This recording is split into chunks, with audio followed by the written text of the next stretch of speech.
Maaga ka ba? Kanina ang aga ko. I was bound for an 8 AM trip to Naga, pero ang aga kong nakaalis sa bahay. 4 AM pa lang nandun na ako sa airport. Ang aga, no?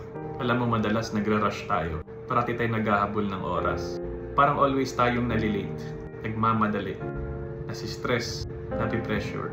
Pero iba yung maaga. Katulad kanina, ang dami kong oras mag-isip.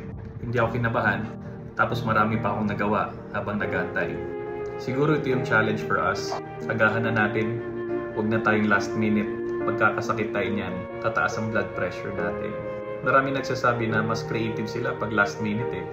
Siguro sa mga pagkakataon na yon, nalusutan mo. Pero pag magiging habit yung last minute na yan, darating yung araw na mayayari ka. Sasablay ka. Kaya agahan natin mag-submit, agahan natin gumising, agahan natin kumilos. Sabi nga, the early bird catches the worm. If there are opportunities out there at pag maaga ka, surely magiging sa'yo yan. Kaya don't build a reputation of being a latecomer. Yung parang kilala ka na parati kang late. Kasi most of the time, yung puhunan talaga natin dito is our own integrity. Kaya agahan mo na.